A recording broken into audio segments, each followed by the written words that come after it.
ምንድነው ምን አደረኩኝ? ምን አደረኩ ትላለህ?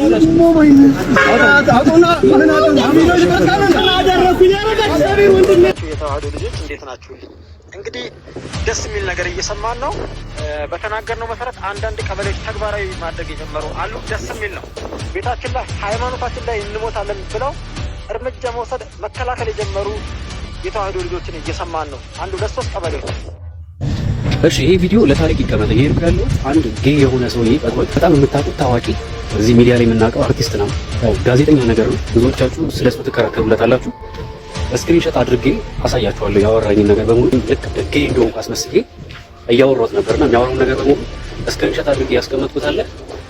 እያንዳንዱን አነብላችኋለሁ። አሁን ህዝቡ ተቆጥቷል። አሻም ቲቪ እና ትርታ ኤፍኤም ጋዜጠኛ ሶፎንያስን በአስቸኳይ ከስራ እንዲያግዱ ጠንካራ ጥሪ ቀርቧል። የኢትዮጵያ ህዝብ የሚያውቀው ጋዜጠኛ ፈልጎ አዳማ ድረስ ሄደ። ይሄ ሰውዬ እኮ እንትን ነው ያ ነገር ነው ተብሎ ጥቁሮቹ በጉድ ተሰውሏል። ኢትዮጵያ ባህልና ስነ ምግባር ያፈነገጠ አለባበስ ለበሱ ጥቁሮችና ሰላም ጤና ይስጥልኝ። ውድና የተከበራችሁ የንቁሃን ሚዲያ ቤተሰቦች እንደምናላችሁ እንደምስቆያችሁ እኔ አላሁ እግዚአብሔር ይመስገን። ያላችሁበት ሰላም ክርስቶስ ይብዛላችሁ። የተወደዳችሁ ውድ ቤተሰቦቻችን በድጋሚ እጅግ ሰበር የሆነ መረጃ ይዤ መጥቻለሁ። እንደ ሀገር በጣም እጅግ የሚያሳዝን ደረጃ ላይ ነው የደረስነው። እንግዲህ ውድ ቤተሰቦቻችን የጉድ ሀገር የማንሰማው የለም። ቤተሰብ ኢቲቪ ጋዜጠኛ አሻም ሬዲዮ ላይ በጋዜጠኛ ሙያ ዘርፍ ላይ የሚሰራው እንግዲህ ጋዜጠኛ ሶፎንያስ የጥልቁ ዓለም ተከታይ እንደሆነ ቪዲዮ ወጥቶበታል። ያሳዝናል። እንደ ሀገር እጅግ የሚያሳዝን ደረጃ ላይ ደርሰናል። ጋዜጠኛው እንግዲህ ይዘው ሲደበድቡት የሚያሳይ ምስል ወጥቷል። ከስራውም ታግዷል። ትልቁ የቴሌቪዥን ጣቢያ አዋርዶታል። ትውልድ ያስተምራል ያንጻል ከሚባል ከትልቅ ተቋም እንደዚህ ያለ ሰው መገኘት በጣም ያሳዝናል። እውነት እላቸዋለሁ። እንግዲህ በጋዜጠኛው ላይ ከፍተኛ ተቃውሞ ተቀስቅሷል። በአሁኑ ሰዓት ማሳያቸው ይሆናል ሙሉ መረጃውን። እንዲሁም ከዚህ ቀደም በቲክቶክ አዋርድ ላይ እርቃኗን የወጣችው ባለ 3 ሚሊዮን ልብስ ሴትና ጃኒ በመባል የሚታወቀው ቲክቶከር የሴቶች ልብስ የለበሰው ግለሰብ በቁጥጥር ስር ውሏል። በዚህ ዜና እንኳን ደስ አላችሁ ማለት ወዳለሁኝ። ይገባችኋል። መረጃውን አስደምጣችኋለሁኝ። በተጨማሪ ደግሞ የአርሲ ኦርቶዶክሳውያን ጉዳይ ነው። አንድ ወንድም እየመከቱ እንደሆነ ገልጿል። ራሳቸውን እየጠበቁ እንደሆነ ተደራጅተው መረጃ እየወጣ ይገኛልና እንግዲህ መረጃው ከወጣ አይቀር ላካፍላችሁ ወዳለሁኝ። ማስደምጣችሁ ይሆናል። ቢጠቅምም ባይጠቅምም መስማት አለብን ብዬ አስባለሁ ከወጣ አይቀር። በቅድሚያ ግን ወደዛ ከመሄዳችን በፊት ከአእላፍ ዝማሬ እንጀምራለን። እንግዲህ ዝግጁ ተሆኑ ዘንድ አንድ ቪዲዮ አይተን እንመለስና ሁላችንም በየሃይማኖታችን መጸለይ እንዳለብን እንደዚህ ያለ ድርጊትን ፈጽሞ መቃወም እንዳለብን እጅግ የሚያስተምሩ ቪዲዮዎች አሉ ብዬ አስባለሁ። እስከ ቪዲዮአችን ፍጻሜ ድረስ አብራችሁን ቆዩ። ቻናላችን ደግሞ ሰብስክራይብ ያደርጋችሁ ቤተሰብ እንድትሆኑ ጋብዛችኋለሁ። ቪዲዮ ላይክ በማድረግ ጀምሩት። ወደ ቪዲዮ በቅድሚያ ማሳያችሁ ቪዲዮ እኔና እንመለስ።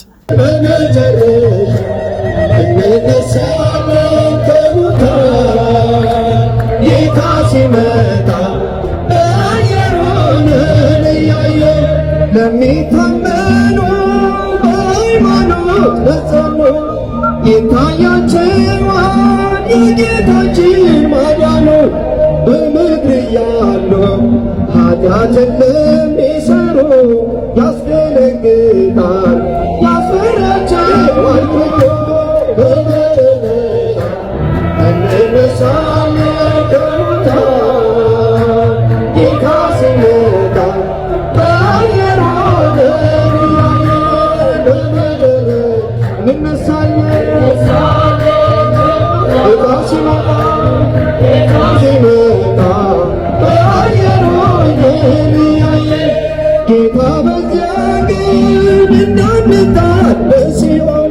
ቅዱስ ስምን ይዘን ተማጽነናል። በበደላችን እንዳትከፍለን አደራ። እንደ መርገም ነው ጌታው የኛ ስራ። ሮክ እንዳያችሁት ነው። በጣም እጅግ ያስቀናል። እውነት ላችኋለሁ። ዝማሬ መላእክት ያሰማልን። እንግዲህ የዘንድሮ አእላፋት ዝማሬ እንደዚህ ያለ መልኩ ከፍተኛ ዝግጅት ላይ ነው ያሉት ኦርቶዶክሳዊ ምእመናን ማለት ነው። እንግዲህ ያምነው አመልጦናል። የዘንድሮው እንዳያመልጠን የምትሉ ኦርቶዶክሳውያን ያምነው አመልጧችሁ የተቆጫችሁ ኦርቶዶክሳውያን ካላችሁ አሁኑኑ ጃንደረባው ሚዲያን ሄዳችሁ ጎብኙት። ያው ይህንንም ያልኳችሁ ዝማሬውን ማጥናት ስላለባችሁ ምን አይነት መዝሙር እንደሚዘመሩ በዛ ሚዲያ ላይ ተለቋልና መዝሙሮቹን እናጠናለን።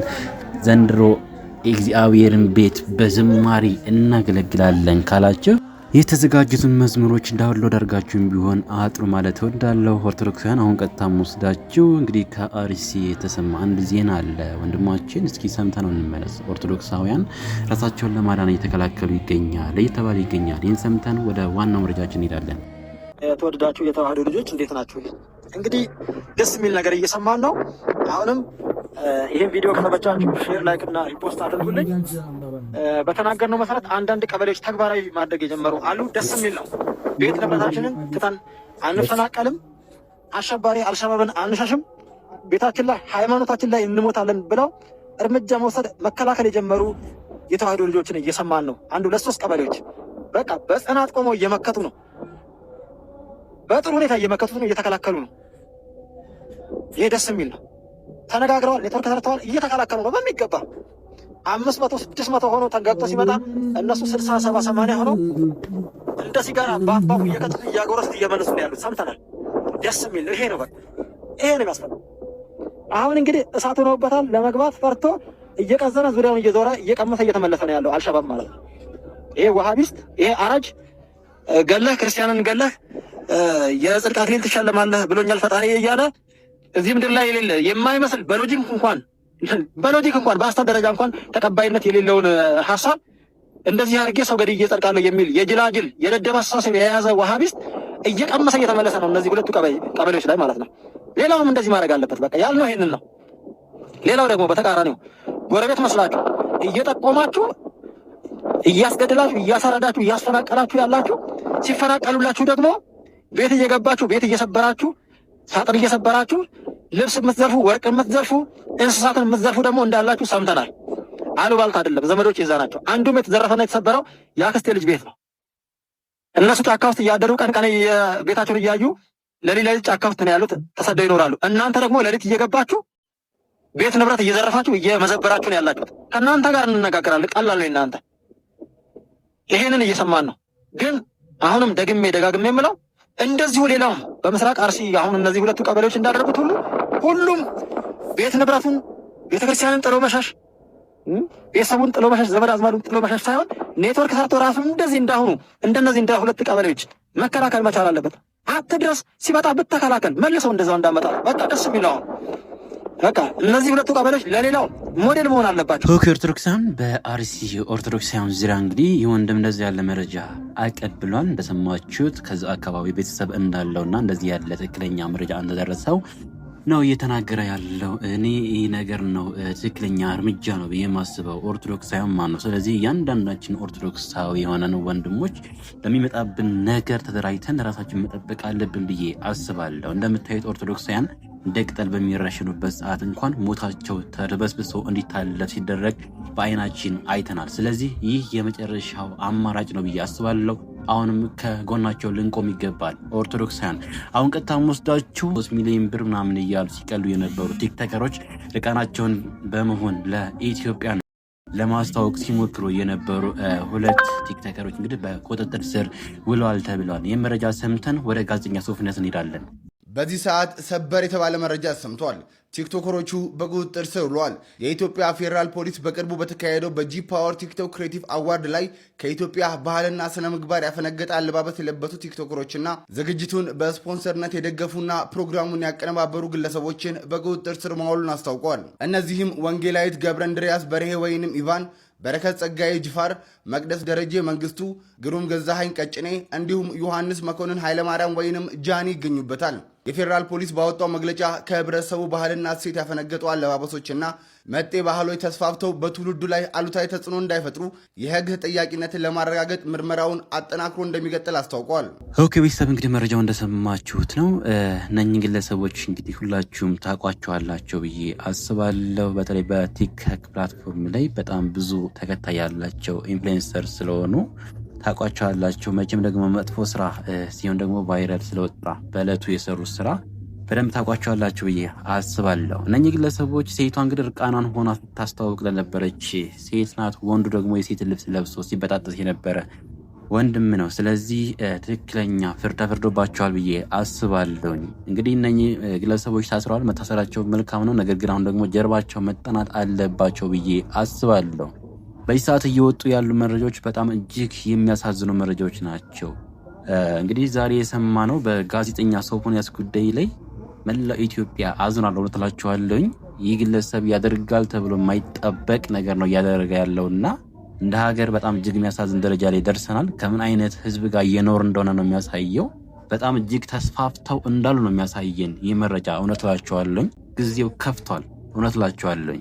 ይህ ጋዜጠኛ እንግዲህ በኢቢኤስ ቲቪ ላይ እና በአሻም ሬዲዮ ላይ የሚሰራ ጋዜጠኛ እንደሆነ ነው የሚታወቀው። ታዋቂ ጋዜጠኛ ነው። እነኚህ ደግሞ ጣቢያዎች ትውልድን ያንጻሉ ተብለው የሚታሰቡ ጣቢያዎች ላይ እንደዚህ ያሉ ሰዎች መኖር ማለት ምን ያክል እንደዚህ ያለ የጨለመውን ዓለም የጨለመውን ስነ ምግባር የሚከተሉ ሰዎች እንዳሉ ነው የሚያሳየንና ለዚህ ያሉ ሰዎችን በደንብ አድርገን አርቀን ልንቃወማቸው ይገባል። በጋዜጠኛው በኩል እየወጡ ያሉ መረጃዎችን ሙሉ መረጃዎችን አሳያችኋለሁ።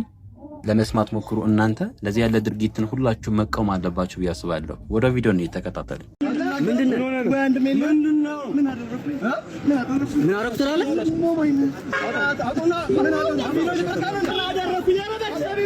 አራት ኪሎ ያበቀለችው አቡሽ የቤት ስሙ ነው። ዝናጭ ነው እሱ በልጅነቱም የዘጠናዎቹ ትውልድ የፎቶ አነሳስ ሰለባ ጎበዙ ተማሪ ሕይወትን ለማሸነፍ ብዙ ውጣ ውረዶችን አይቷል። 4 ኪሎ ማስቲካ አዟሪው ያኔ የደገፈችውን ሊስትሮ ዕቃ ዛሬም በክብር አስቀምጧታል። የአምባሳደር መንገድ የታክሲ ረዳቱ፣ የሰሜን ማዘጋጃው የፓርኪንግ ሰራተኛው፣ የፒያሳው ስፖርት ቤት ተላላኪና የጽዳት ሰራተኛ፣ ቀበሌም ቲያትር ክበብ ጎራ ብሏል። እንጀራ ለመብላት ብዙ ዞሯል። በብዙ ሙያ ቀዳዎቹን ለመድፈን ጥሯል። መምህርነት ህልሙ፣ የኮቶቤው መምህር፣ የማይክሮሊንኩ አካውንታንት፣ ስለ ህልሙ በነጻ ቀጠሩኝ ብሎ ለኢቲቪ ደብዳቤ የጻፈው ህልመኛው ወጣት ጋሽ ውብሸት ወርቅአለማው ጋር ተመላልሰው ስለ ማስታወቂያ ብዙ ልምድ ቀስሟል። ስለ እናቱ ቢያወራ የማይሰለቸው የዋት መልኳን ግርማ ሞገሷን ዘበናይ ነበረች እኮ ሰላምዬ፣ እኔን ያላባት ስታሳድግ መልኳን ያጣች እናቴ ይቿት የኔ ጀግና የዋት በ6 ወሬ ከጉልበታ ላይ አውላኝ ጉልበቷን ያጣች ብሎ ዛሬም ጥሏት መውጣት ዳገት የሆነበት በ60ኛ ልደት በዓሏ ላይ ሰርፕራይዝ ያደረጋት ካባ ደርቦ ዳግሜ ሞሸራት አበባ ያስበተነላት በርካቶች በታደሙ ዝግጅት በእንባ ያመሰገናት እጁን ነክሶ ስለ እሷ በእንባ የተናገረ ሶፊ የእናቱ ልጅ የባቡል ኬሩ የበጎ አድራጎት ድርጅት መጀመሪያው ጎብኚ ጋዜጠኛ ስለ በጎነቱ በወረቀት የተመሰከረለት ታዋቂ ሰዎችን ወደዚህ ደጅ የሰበሰበ ስለ መልካም ስራው ተቆሞ የተጨበጨበለት ጋቢ የሚደረብለት አምባሳደሩ የሙያችን ተምሳሌታችን ኢቲቪ ገብቶ ህልሙን የኖረ የቲቪን በር ከፍቶ የገባ ኮምፒውተሩ ላይ ቁጭ ብሎ ሳለፈበት እንጀራ የጎለጎለ በመረጃ ራሱን ለማብቃት ጥረት የሚያደርግ ህልሙን ለመኖር ብዙ ውጣ ውረዶችን ያለፈው ልጅ ዛሬ ህልሙን እየኖረ ነው። የቲቪ ስቱዲዮ መመላለሻው ነው። የእሁድ መዝናኛ ወንበር የሚጠብቁት ባለ አስተማሪ ታሪክ ባለቤቱ ጋዜጠኛ ሶፎንያስ ሲሆን እሺ ይሄ ቪዲዮ ለታሪክ ይቀመጥ። ይሄ ያለውት አንድ ጌይ የሆነ ሰውዬ ቀጥሮት በጣም የምታውቁት ታዋቂ እዚህ ሚዲያ ላይ የምናውቀው አርቲስት ነው። ያው ጋዜጠኛ ነገር ነው። ብዙዎቻችሁ ስለሱ ትከራከሩለታላችሁ። ስክሪንሾት አድርጌ አሳያችኋለሁ ያወራኝን ነገር በሙሉ። እኔም እንደነሱ ሆኜ አውርቼዋለሁ ማለት እኔም ልክ ጌይ እንደሆንኩ አስመስዬ እያወራሁት ነበርና የሚያወራውን ነገር በሙሉ ስክሪንሾት አድርጌ ያስቀመጥኩት አለ። እያንዳንዱን አነብላችኋለሁ። አሁን ከአዲስ አበባ ተነስተህ ና ችግር የለውም እኔም አምሮኛል ብዬ አውርቼው እየመጣ ነው። ከዚህ በኋላ የምር እየመጣ ከሆነ ይህ ቪዲዮ ከቤት ይወጣ ነው። እሱን ለማግኘት እየቀረስኩ ያለሁት ምንድነው የምናደርገው? ብራዘር ያለ ነግሬዋለሁ፣ ጓደኞች ያሉ እንዳለ ተቀጣጥረናል። ልክ ሲመጣ ጠብቀን ዶቅ አመድ ነው እናበላው ማለት ነው። አመድ በአመድ አድርጌ አንከባልዬ እኛ ኢትዮጵያኖች እንደዚህ አይነት አስነዋሪ ነገር እንደማይመቸን አሳያችኋለሁ። ተከታተሉ። እሺ ያው እዚህ ጋር እንደምትመለከቱት ይሄ የሱ የቲክቶክ አካውንት ነው። መጀመሪያ በዚህ ነው ፖስት ያወራኝ ሶፎንያስ ዋሲሁን ይላል። ምናልባት ቲክቶክ ላይ ሄዳችሁ ሰርች አድርጋችሁ ማየት ትችላላችሁ። ወደ 41100 አካባቢ የሚጠጋ ፎሎወር አለው። ያው ፎቶንም እንደምትመለከቱት የሱ የራሱ ነው ማለት ነውና በዚህ አካውንት ነው ሪኩዌስት ተጠይቄ ስገባ እንዴት ነህ ደህና ነህ የሚል ጽሑፍ ያየሁት ማለት ነው። አሁን ከዚህ በመቀጠል እያንዳንዱ ያወራነውን አሳያችኋለሁ ማለት ነው። እንግዲህ ተመልከቱት። እዚህ ጋር ደህና ነህ ወይ እንዴት ነህ ብሎኝ ነው። ደህና ነኝ ደህና ነህ ስለው ይኸው እንደምታዩት አለው ልክ ካለኝ በኋላ ፈታ እንበል ብሎ ላከልኝ። ከዛ ከታች እንደምትመለከቱት እንችላለን ሶፊሻ በምን መልኩ አልኩኝ። ይሄንን ያልኩት እኔ ለምንድን ነው እኔ ይሄንን የወሰድኩት የነበረው ፈታ እንበል ሲለኝ አይ ቲንክ የሆነ ፈታሹ የሚል ፕሮግራም ጀምሮ ነበርና እዛ ላይ ምናልባት ኢንተርቪው ላድርግህ አይነት መሰለኝ። ምክንያቱም ትንሽ እኔም ሶሻል ሚዲያ ላይ ስለምንቀሳቀስ ምናልባት ያንን ነገር አይቶ ሊሆን ይችላል ብዬ እሺ ያልኩት። ደስ ይለኛል እንችላለን ሶፊሻ በምን መልኩ ስለው ደስ የሚል ምንድን ነው ብሎ ጠየቀኝ። ኧረ ሶፊሻ አታወዛግበኝ፣ የጠየቀኝና ሐሳቡን ያነሳው እኮ አንተ ነህ፣ ፈታ እንበል ያልከው እንዴት ነው እየጠየቅኩት ማለት ነው። ከዛ ያው ይሄን ብዬ ስጠይቀው የመለሰልኝ ምላሽ ምንድነው የሆነ ያልገባኝ በቃ አይነት ነገር አስቦኝ መሰለኝና ቶ በቃ ብሎ ሲልክልኝ ወዲያው የሆነ ነገር መጠራጠር ጀመርኩኝ ማለት ነው። ከዛ በኋላ ለምን አታስረዳኝም ሶፊ ምንም ችግር የለም ብዬ ነፃ ሆኖ እንዲያወራኝ ለማድረግ ሞከርኩኝ ማለት ነው። ከዛ በኋላ ምንድነው ያለኝ ቴሌግራም ዩዘር ኔም አለክ ወይ ብሎ ጠይቀኝ። አዎ አለኝ ብዬ ያው እንግዲህ ከላይ እንደምትመለከቱት የኔን ዩዘር ኔም ፍሬዘር ፍቃዱ ብዬ ላኩለት ማለት ነው። ከላኩለት በኋላ ወዲያው ነው በቃ ሰከንድ ራሱ አልፈጀበትም። እዚህ ጋር እንደምትመለከቱት በቴሌግራም መጣ ፍሬ አለኝ። ወይ ሶፊ አልኩትኝ። ከዛ በኋላ ደህና ነህ ወይ አለኝ። አለው ለሶፊዬ አንተ እንዴት ነህ አልኩትኝ። ከዛ አለው ለፍሬዬ ብሎ ልብ ቅርጽ ላከልኝ ማለት ነው። እንግዲህ ምን ማለት ነው አንድ ወንድ ልብ ቅርጽ ለአንድ ወንድ የሚልክበት ምን ምክንያት አለው? ከዛ እዚህ ጋር እኔም ወዲያው ነው በቃ ይሄ ሰውዬ ጌን አልኩኝ። ከአንዳንድ በቃ የሆነ ቡሽቲ መሆን አለበት ብዬ ስላሰብኩኝ ወዲያው ስራ ቤተሰብ ምናምን ሁሉ ሰላም ነው ደግሞ ስላገኘው በጣም ደስ ብሎኛል ብዬ ቴክስት አደረኩለት። ነገር ግን የጠረጠርኩት ነገር አለ። እሱ ምን ብሎ መለሰልኝ? እኔም ደስ ብሎኛል ብሎ ጻፈልኝ ማለት ነው። ከዛ ወዲያው ምንድነው ያልኩት? እሺ ሶፊዬ ያው አንተ ባታውቀኝም እኔ አውቃለሁ በምትሰራቸውና በምታቀርባቸው ነገሮች አድናቂ ነኝ ብዬ ላኩለት። ከዛ የት ሄድክብኝ ብሎ ልብ ቅርጽ አድርጎ ላከልኝ ማለት ነው። ምን ማለት ነው ልብ ቅርጽ አድርጎ መላክ ማለት? ከዛ እንደምትመለከቱት ያው እንግዲህ እሺ ሶፊዬ ያው አንተ ባታውቀኝም እኔ አውቃለሁ በምትሰራቸውና በምታውቃቸው ነገሮች አድናቂ ነኝ ብዬ ስልክለት ህዝቡ ተቆጥቷል። አሻም ቲቪና ትርታ ኤፍኤም ጋዜጠኛ ሶፎንያስን በአስቸኳይ ከስራ እንዲያግዱ ጠንካራ ጥሪ ቀርቧል። ምክንያቱ ደግሞ ጋዜጠኛው ከኢትዮጵያ ባህልና እሴት ውጪ ነው የተባለ ተግባር ሲፈጽም የሚያሳይ የቪዲዮ ማስረጃ ወጥቷል በሚል ነው።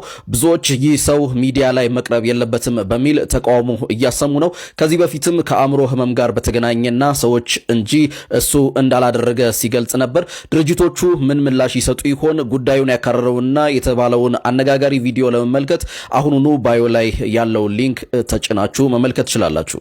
ባለጌ ሰው ነህ አንተ ጋዜጠኛው፣ ቅሌታምና ባለጌ ሰው ነህ። ለምን እንደዚህ እንደምታውቃል? አንዳንዴ የሰው ልጅ በብዙ ነገር ህይወቱ ሊበላሽ ይችላል። በብዙ ነገር ሳይፈልግ እንደዚህ አይነት ነገር ውስጥ ይወጣል። አይኑን ድቅቅ ፍጥጥ አድርጎ መጥቶ ንጹሐንን ሰው ሲያስጠቁርና ሲያስጠምድ ሳይ ይናደዳሉ። አሁን የዛኔ አንተ በጣም ጻድቅና ንጹህ ሰው ነበር የምትመስለው። ስለዚህ ንግግር፣ ኢንተርቪው አሰጣጥ፣ ቅልስልስ ማለትህ እኛ እንድናምንህና ከጎን እንድንቆም አደረግህ፣ ግን አዋረድከን። እስኪ አሁን ቂጥ ፈልገህ ነው አዳማ ድረስ ሄድከው? እግዚኦ ማርነ ክርስቶስ ጋይስ፣ ቂጥ ፈልጎ አዳማ ድረስ ሄደ። እንግዲህ ይኸውላችሁ ይሄ ነው ታሪካችን። እኛ እግዚአብሔር ምስክሬ ነው። ቂጥ ፈልገህ አዳማ ድረስ ሄድክ። የአዳማ ጎረምሳ ፈልገህ ሄድክ። አፈር አባ ብላ ስንቱን አበላሽታል። አሁን ጋይስ ይሄ ሰው ጋዜጠኛ ነው፣ ፌመስ ነው፣ ዝነኛ ነው። አስባችሁታል? በዙሪያው ገና ለገና ጋዜጠኛና ፌመስ ዝነኛ ነው ሲባል በዙሪያው ስንት ምን አይነት ሰዎች ሊመጡ እንደሚችሉና የስንት ሰዎችን ህይወት ሊያበላሽ እንደሚችል እስኪ ሳሉት እናንተ ራሳችሁ። በጣም እኮ ነው የሚያስፈራው። እግዚአብሔር ምስክሬ ነው። በጣም ነው የሚያስፈራው እንዴ። ስለዚህም አሁን ይሄ በአደባባይ በህዝብ ፊት የታወቀ ሰው ነው። የህግ አካላት ራሱ ሊጠይቁት ይገባል። እንደዚህ አይነት ነገር እኛ ኢትዮጵያኖች ነን፣ አናበረታታም፣ አንደግፍም። ምክንያቱም እነዚህ ሰዎች እንደዚህ አይነት ነገር መሆናቸው ሲታወቅ በወጣቱ ዘንድ ተቀባይነት ስለሌለው ህይወታቸው ቢጠፋ ተጠያቂ ሊሆኑ ነው ወጣቶቹ። የሰው ህይወት በማጥፋት ተብሎ ሊጠየቁ ነው። ምክንያቱም እኛ የማንቀበለው ነገር ቢኖር ኢትዮጵያውያን ይህንን ነው። አንቀበለውም። ይህንን ነገር ተቀበሉ ብትሉም አንቀበልም። ስለዚህም ለሌላ ሰዎች ለሌላ ኢትዮጵያኖች ኃጢአት ወይንም ደግሞ ወንጀለኛ ተብሎ እንዲጠየቁ ስለሚያደርጉ የህግ አካላችሁ እንደዚህ አይነት ሰዎችን ለቃቅማችሁ ግርፍ ብታደርጉልንና እርማት ብትሰጡልን ጥሩ ነው። እግዚአብሔር ምስክሬን፣ በመጀመሪያ ደረጃ እግዚአብሔር በህይወታቸው እርማት ይስጣቸው፣ እግዚአብሔር ይቅር ይበላቸው፣ እግዚአብሔር ወደ ራሳቸው ይመልሳቸው። ከዛም በኋላ ደግሞ የህግ አካል እንደዚህ አይነት ነገር እንዳታልፉ። ለሌሎች ትውልድ እኮ አሁን ይኸውላችሁ እንደዚህ ማድረጉን ያወቁ የአዳማ ልጆች ተረባርበው መጡት። ቢሞት እነዛ ልጆች ሊጠየቁ ነው። ምክንያቱም እኛ አንቀበለውም ኢትዮጵያውያኖች ይህንን ነገር። የኢትዮጵያ ህዝብ የሚያውቀው ጋዜጠኛ ቂጥ ፈልጎ አዳማ ድረስ ሄደ። ይሄ ሰውዬ እኮ እንትን ነው ያ ነገር ነው ተብሎ ሲባል ምን ያስፈራል ጋይስ እንዴ? አስባችሁታል ጋይስ? ስምና ዝና ያለው ሰው እኮ ነው። በዙሪያው ስንት ሰዎች ሊኖሩ እንደሚችሉ ታስባችኋል? ገብቷችኋል?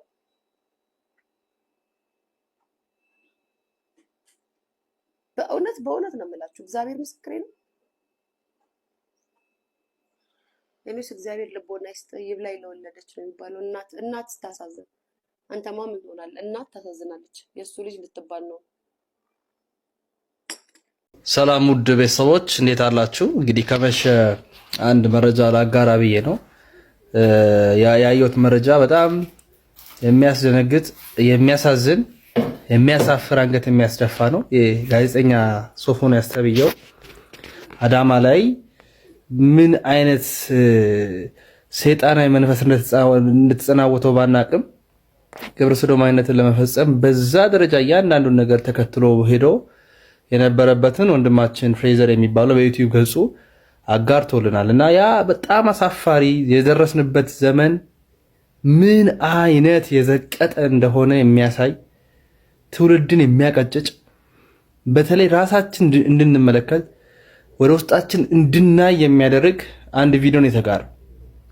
በጣም በጣም በጣም በትኩረት ልናጤን የሚገባው ራሳችን ልንፈትሽ የሚገባ ልንጠነቀቅ የሚገባ መረጃ ነውና ሁላችሁም ፍሬዘር የሚል ዩቲዩብ ቻናል ላይ ገብታችሁ ተከታተሉት።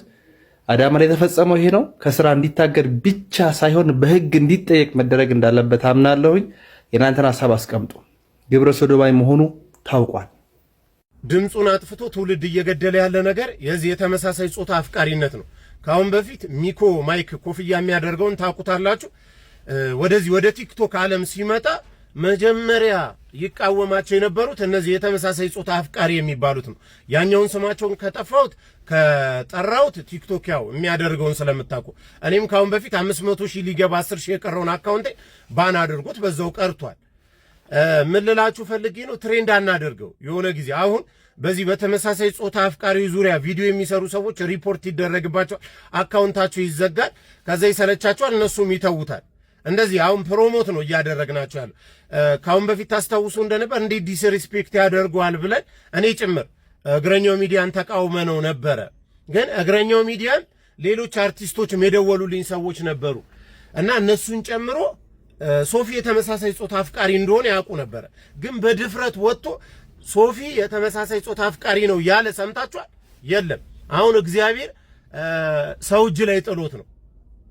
ስለዚህ በጣም ብዙ አሉ። አብሶ ደግሞ ወንድ ሆነው የሴት ካራክተር ሂዩማን ሄር እያደረጉ ምናምን የሚሰሩ ልጆች፣ ሴት ሆነው የሴትን ካራክተርን ጨምረው ሌላም ካራክተር የወንድም ካራክተር ጨምረው የሚሰሩ ሰዎች አጠቃላይ እዚህ ቲክቶክ ላይ፣ ኢንስታግራም ላይ፣ ፌስቡክ ላይ የተለያዩ ቦታዎች ላይ የሌላን ጾታ ካራክተር የሚሰሩ ሰዎች የተመሳሳይ ጾታ አፍቃሪዎች ናቸው፣ ይታወቃል። ስለዚህ ትሬንድ አናደርገው። ምንድነው የተሻለ ነገር ብላችሁ የምትሉኝ ከሆነ ልጆቻችን ላይ እንስራ። ልጆቻችንን ሰልፍ ዲፌንስ እናስተምራቸው። የእግዚአብሔር ቃል ዕለት ዕለት ምግብ እንመግባቸዋለን፣ ቁርሳቸውን፣ ምሳቸውን፣ እራታቸውን። እንደዛ የተመሳሳይ ጾታ አፍቃሪነት በእግዚአብሔር ዘንድ በመጽሐፍ ቅዱስ ምን ያህል ጽዩፍ እንደሆነ እናስተምራቸው። እንደዛ ስናደርግ ነው ትውልዱን ማዳን የምንችለው። ካልሆነ ትሬንድ ነው የሚሆነው። ጣቢያዎቹ የጋዜጠኛ ሶፎንያስን ዝግጅት እንዲያቆሙ ተጠይቀዋል። አሻም ዩቲዩብ እና ትርታ 97.6 ኤፍኤም የጋዜጠኛ ሶፎንያስን ዝግጅት ማሰራጨት እንዲያቆሙ ጠንካራ ጥሪ ቀርቧል። ይህ ጥሪ የቀረበው ጋዜጠኛው በቅርቡ ከኢትዮጵያውያን ባህልና እሴት ውጪ የሆኑ ተግባራትን ሲፈጽም የሚያሳዩ ማስረጃዎች በመገኘታቸው ነው ተብሏል። ታዲያ በማህበራዊ ሚዲያ ላይ የቀረበውን የቪዲዮ ማስረጃ ተከትሎ ድርጅቶቹ በአስቸኳይ ሁኔታውን እንዲመረምሩም ተጠይቋል።